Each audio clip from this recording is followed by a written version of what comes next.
اکرم ترین صاحب، میرا آپ سے پہلا سوال یہ ہوگا کہ عصر حاضر کا جو نوجوان ہے، کہتے ہیں کہ مسائل مسائل مسائل، یہ مسائل ہیں کیا جو نوجوانوں کو درپیش ہیں؟ بہت شکریہ. دیکھیے عاشق صاحب، میں نے کہا کہ جس طرح آپ نے ماشاءاللہ ایک زبردست انٹرو نوجوانوں کے حوالے سے، آپ نے جس طرح نوجوانوں کی حیثیت، جس طرح آپ نے نوجوانوں کا کردار، جس طرح نوجوانوں کا جو مقام، جو رتبہ ہے کسی بھی معاشرے میں، کسی بھی ملک میں، کسی بھی صوبے میں، اس کی ترقی میں، اس کی کامرانی میں، اس کی خوشحالی میں، اس سے دنیا کا کوئی شخص بھی انکار نہیں کر سکتا. کیونکہ میں آپ کو بتاؤں، اللہ تعالیٰ نے پاکستان کے اوپر بہت سارے رحمتوں سے اللہ تعالیٰ نے پاکستان کو نوازا ہے. اکرم ترین صاحب، قوم کی اصلاح نوجوان کی اصلاح سے مشروط ہوتی ہے. کہتے ہیں کہ قوم جو ایک نوجوان ایک اچھی تربیت یافتہ ہوگا اور تعلیم یافتہ ہوگا تو وہ ایک بہتر قوم کو تشکیل دینے میں مددگار و معاون ثابت ہو سکتا ہے. جس طرح کہ ہم کہتے ہیں کہ ایک پڑھی لکھی ماں ایک پڑھے لکھے معاشرے کی ضامن ہوتی ہے، اسی طرح ایک پڑھا لکھا نوجوان ایک خوشحال اور مضبوط قوم کا بھی ضامن ہوتا ہے. تو اس کی اصلاح کس طرح سے ممکن ہے کہ گراس روٹ سے ہی اس کی ایک خاص تربیت ہو، اور جب وہ نوجوانی کی ایک سٹیج پہ آئے تو ایک بھرپور اور فائدہ مند اور کارآمد نوجوان کے طور پہ قوم کی خدمت کر سکے؟ بہت زبردست سوال آپ نے پوچھا. دیکھیے عاشق صاحب، ایک چیز بہت زیادہ ضروری ہے یہاں پہ، جس چیز کو سمجھنے کی ہمیں سخت ضرورت ہے اس وقت. ہم بارہا یہ بات کر چکے ہیں، ہم درخواست کر چکے ہیں، ہم منت کر چکے ہیں، ہم سماجت کر چکے ہیں. ہمارا جو یہاں پہ بطور معاشرہ یا بطور صوبہ یا بطور ملک ہم جس طریقے سے یہاں پہ زندگی گزار رہے ہیں، دیکھیں یہ اللہ تعالیٰ نے اسلام ہمیں بھی یہ حکم دیا ہے کہ کوئی بھی آپ جب اس معاشرے میں جب آپ سروائیو کرتے ہو، جب آپ اس معاشرے میں زندگی گزارتے ہو، تو آپ نے اپنے آپ کو بدلنا ہوتا ہے وقت اور حالات کے ساتھ ساتھ. تو یہ ہمارے لیے بھی، یہ اسلام کا بھی حکم ہے کہ آپ اپنے آپ کو بدلو وقت اور حالات کے ساتھ ساتھ، تاکہ آپ دنیا میں جو جدت آ رہی ہے، دنیا میں جو ٹیکنالوجی آ رہی ہے، دنیا جس طریقے سے جس انداز سے آگے بڑھ رہی ہے، تاکہ آپ پیچھے نہ رہ جائیں. تو ایک بات جو اس وقت میں افسوس کے ساتھ ہمیں کہنا پڑ رہا ہے، وہ افسوس والی بات یہ ہے کہ آج بھی آپ ہمارے سکولز میں جاؤ، خاص کر آپ ہمارے گورنمنٹ سکولز میں جاؤ، گورنمنٹ سکولز میں آج بھی وہی سلیبس ہے عاشق صاحب جو میں نے پڑھا ہے، جو آج سے 30 سال 35 سال پہلے جس سکول میں اے فار ایپل اور بی فار بیلون جو ہم لوگ پڑھتے تھے، آج بھی ہمارے موسٹلی سکولز میں وہی ہے. لیکن آپ دنیا کی جدت دیکھیں، آپ دنیا کی ترقی دیکھیں کہ دنیا کس سٹیج سے کس سٹیج تک پہنچی ہے. ایک تو پہلی بات یہ ہے کہ ہم نے اپنے سلیبس کو اپڈیٹ کرنا ہے، اور وہ ہم نے اس کے لیے ایک ایسا پلاننگ کرنا ہے کہ اس کے لیے ایک ایسا طریقہ بنانا ہے کہ ہر 5 سال بعد ہمارا جو سلیبس ہو وہ اپڈیٹ ہو، چاہے وہ ہماری تاریخ کے حوالے سے ہو، چاہے وہ سائنس اینڈ ٹیکنالوجی کے حوالے سے ہو، چاہے وہ اخلاقیات کے حوالے سے ہو، چاہے وہ اسلام کے حوالے سے ہو، چاہے وہ معاشرتی زندگی کے حوالے سے ہو، چاہے وہ سوشل لائف کے حوالے سے ہو، چاہے وہ اکانومی کے حوالے سے ہو، چاہے وہ پاکستان کی ترقی اور خوشحالی کے حوالے سے ہو. دیکھیں چیزیں پہلے ایک اینگل سے ہم لوگ دیکھتے تھے، وہ ایک طرح کے ہوتے تھے، لیکن وہی چیزیں ہمارے آج کل چینج ہوتی جا رہی ہے. تو جب ہم ان چیزوں کو چینج کرتے ہیں نا، تو چینج جب اس میں ہم جدت لاتے ہیں، تو جدت سے یہ ہوتا ہے کہ ہماری جو نئی آنے والی نسلیں ہیں، ان نسلوں کا جو رہنمائی ہے وہ بہتر انداز میں ہو سکتا ہے. ایک چیز. دوسری بات میں آپ کو بتانا چاہتا ہوں، آج بھی آپ دیکھیں، میں آپ کو گارنٹی سے بولتا ہوں، آپ کسی بھی ہمارے پاس جو ایک پہلا سٹیج ہوتا ہے جس میں ہم نے اپنے نوجوانوں کو پش کرنا ہوتا ہے پریکٹیکل لائف کے لیے، وہ ہوتا ہے ایف ایس سی کے بعد. ایف ایس سی کے بعد آج بھی میں آپ کو گارنٹی سے کہتا ہوں کہ ہمارے جتنے بھی یہاں پہ طلبہ و طالبات موجود ہیں، کسی بھی کالج کا آپ آج بھی دورہ کر لیں، آپ ان کا سروے کر لیں، ہمارے اسکول کے کالج کے طلبہ اور طالبات 90% کا مائنڈ یہ ہوگا کہ میں نے آگے جا کے ڈاکٹر بننا ہے، میں نے آگے جا کے انجینئر بننا ہے. دیکھیے آپ کا جو ٹیلنٹڈ سٹار ہوتا ہے، جو آپ کا قابل ترین بچہ ہوتا ہے، وہ ایف ایس سی کے بعد آ کے وہ کیا کر لیتے ہیں، ایف ایس سی کے بعد آ کے وہ انجینئرنگ کے لیے اپلائی کر لیتا ہے کسی یونیورسٹی میں، یا ڈاکٹری کے لیے اپلائی کر لیتا ہے کسی یونیورسٹی میں. آپ کا جو کریم ہے وہ وہاں پہ چلا جاتا ہے. جب آپ کا کریم وہاں پہ چلا جاتا ہے، پھر آپ کے پاس جو یہ مڈل کلاس کے جو نچلے درجے کے لوگ رہ جاتے ہیں، وہ پھر جا کے آپ کے پاس وہ جو کمپٹیٹیو ایگزامز ہے اس میں جا کے وہ لوگ پارٹیسپیٹ کرنا سٹارٹ کر لیتے ہیں، اور وہ جا کے کمپٹیشن والے ایگزامز میں جاتے ہیں. لیکن وہ اس میں کچھ سٹوڈنٹس اس کو کلیئر کر لیتے ہیں، کچھ سٹوڈنٹس اس میں رہ جاتے ہیں، اور اس میں جو بالکل وہ جو لاسٹ والا سٹیج ہوتا ہے، جو پڑھائی میں یعنی کہ جو انٹیلیجنٹ اتنے نہیں ہوتے، جو کمپیٹنٹ اتنے نہیں ہوتے، ان کے پاس جب کچھ بھی نہیں بچتا تو وہ پھر کیا کرتے ہیں، وہ پھر آ کے پالیٹکس میں آ جاتے ہیں، سیاست سٹارٹ کر لیتے ہیں. یعنی کہ جو معاشرے میں باقی جو دوسرے جس کو پولیٹیکل ایکٹیویٹیز ہوتی ہے، وہ لوگ جا کے پولیٹیکل ایکٹیویٹیز سٹارٹ کر لیتے ہیں. ابھی آپ دیکھیں جب آپ کے وہ پولیٹیکل ایکٹیویٹی سٹارٹ کر لیتے ہیں تو پھر وہی لوگ جا کے جب سیاست کرتے ہیں تو سیاست میں وہ جا کے ایم پی اے بن جاتے ہیں, منسٹر بن جاتے ہیں, اور جا کے وزیر اعلیٰ بن جاتے ہیں, اور اس طرح کے وہ لوگ جاتے ہیں. تو ابھی آپ ذرا ہمارے اس سسٹم کو آپ دیکھ لیجئے گا کہ جو آپ کا موسٹ ٹیلنٹڈ طبقہ ہوتا ہے وہ ڈاکٹرز ہوتے ہیں. ان ڈاکٹرز کے اوپر جو ہمارے نظام ہمارا ایسا بنا ہوا ہے کہ اس کو جو سپروائز کرتے ہیں وہ آپ کے بیوروکریٹس کرتے ہیں, جو نچلے درجے کے ٹیلنٹ میں تھوڑے سے اس سے کم ہوتے ہیں, اور جو آپ کے بیوروکریٹس ہوتے ہیں ان کو جو سپروائز کرتے ہیں وہ آپ کے منسٹرز وغیرہ کرتے ہیں. تو ہمارا وہ بیسیکلی سسٹم ہی ہم لوگوں نے تھوڑا سا ہمارا سسٹم ہی غلط ہے. ہونا تو یہ چاہیے تھا کہ آپ کا جو موسٹ ٹیلنٹڈ جو ایک ہوتا تھا تو وہ سب سے اوپر ہوتا, پھر وہ نچلا والا درمیان میں ہوتا, پھر وہ سب سے آخر والا نیچے ہوتا. ایک تو یہ چیز ہے کہ ہم نے اپنے بچوں کو اس چیز کے حوالے سے اویئر کرنا ہے, موبلائز کرنا ہے, ان کو بتانا ہے کہ صرف ڈاکٹری نہیں ہے, صرف انجینئرنگ نہیں ہے, دنیا بہت بڑی ہے, اس میں بے شمار فیلڈز ہے. میں آپ کو ایک اور چھوٹی سی بات عاشق صاحب بتاتا چلوں. صرف ہمارا جو بی ایم سی ہے, یہ بولار میڈیکل کالج بلوچستان کا ایک میڈیکل کالج ہمارا صرف ایک سال میں 250 ڈاکٹر پروڈیوس کرتا ہے. اسی طرح ہمارے بلوچستان کے جتنی بھی ہمارے جو اسکالرشپ پہ لڑکے گئے ہوئے ہیں, جو باقی صوبوں میں پڑھ رہے ہیں, جو بیرون ملک پڑھ رہے ہیں, جو ڈاکٹری کا وہ ایجوکیشن حاصل کر رہے ہیں, آپ ملا کے تقریباً ہمارے پر ایئر یہاں پہ ایک اندازے کے مطابق 12 سے 1300 ڈاکٹر پروڈیوس ہو رہے ہیں. جب آپ کے 12 سے 1300 ڈاکٹرز پروڈیوس ہوں گے, آپ ان 12 سے 1300 ڈاکٹرز کو کہاں پہ اکوموڈیٹ کرو گے, کہاں پہ ایڈجسٹ کرو گے, ان کو آپ کیسے نوکریاں دو گے؟ اسی طریقے سے یہی چیز پھر آپ ہر چیز پہ اپلائی کریں. اسی طرح آپ کے انجینئرز یہاں پہ اسی طرح پروڈیوس ہوتے ہیں, اسی اماؤنٹ میں پروڈیوس ہوتے ہیں. صرف ایک یونیورسٹی کا اس وقت جو ہمارے پاس اسٹرینتھ ہے عاشق صاحب بلوچستان میں, اس وقت جو بلوچستان یونیورسٹی ہے, کم و پیش میں آپ کو بتاتا چلوں اس کی جو اسٹرینتھ ہے وہ 10,000 سے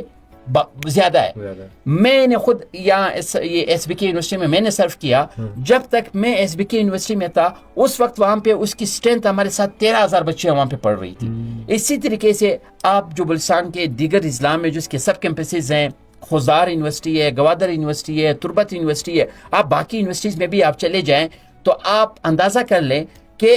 ایک سال میں ایک جنرلی جو ہمارے یونیورسٹی سے جو ہم لوگ ڈگریز دیتے ہیں اپنے بچوں کو, وہ تقریباً صرف بلوچستان کے اندر ہم اس کو آپ یوں سمجھ لیجئے کہ ہم 30 سے 35,000 یا 40,000 طلباء و طالبات کو ہم لوگ ایک سال میں ڈگریز دیتے ہیں. 40,000 طلبات کو جب ہم 40,000 طلبات کو ڈگریز دیں گے تو ان 40,000 طلباء و طالبات کو ہم اکوموڈیٹ کہاں پہ کریں گے؟ آپ مجھے ایک بھی ڈپارٹمنٹ بتاؤ پورے بلوچستان میں, آپ مجھے ایک بھی ڈپارٹمنٹ بتاؤ جہاں پہ ایٹ اے ٹائم صرف 1000 پوسٹیں بھی کریٹ ہوئی ہو. کتنی؟ صرف 1000 پوسٹیں بھی کریٹ ہوئی ہو. ابھی اس دفعہ ایجوکیشن ڈپارٹمنٹ میں سال 1.5 سال پہلے انہوں نے میکسیمم زور لگا کے میرے خیال سے کوئی 800-900 ہزار کے قریب پوسٹیں انہوں نے پروڈیوس کی. اور وہ بھی آپ نے دیکھا کہ کس طریقے سے وہاں پہ طلباء و طالبات نے اپلائی کیا. اور دیکھیں جب ہم لوگ, ہمیں ایک چیز کو دیکھنا ہوگا, ہمیں اس چیز کو دیکھنا ہوگا کہ اس وقت جو ہمارے مارکیٹ میں پروڈکشنز ہے, جو ڈیمانڈز ہے, ڈیمانڈ کتنی ہے, پروڈکشن کتنی ہے. اس ڈیمانڈ اور پروڈکشن کو جب تک ہم میچ نہیں کریں گے اس وقت تک یہاں پہ ہمارے ساتھ مسئلے مسائل ہوں گے. اس وقت تک ہم ان مسئلوں سے نہیں نکل سکتے. اس وقت تک ہم لوگ نوجوانوں کو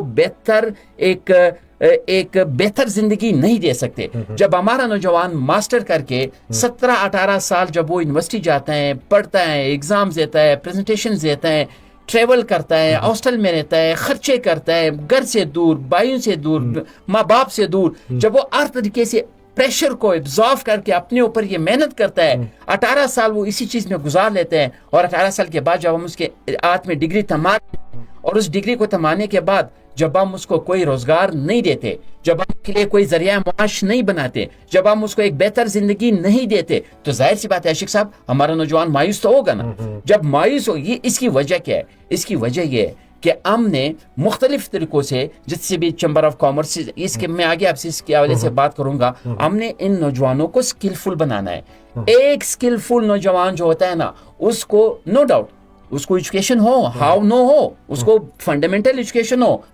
کمپیوٹر سمجھ آنا چاہیے اس کو, موبائل سمجھ آنا چاہیے اس کو, لیکن ایک اسکلفل نوجوان عاشق صاحب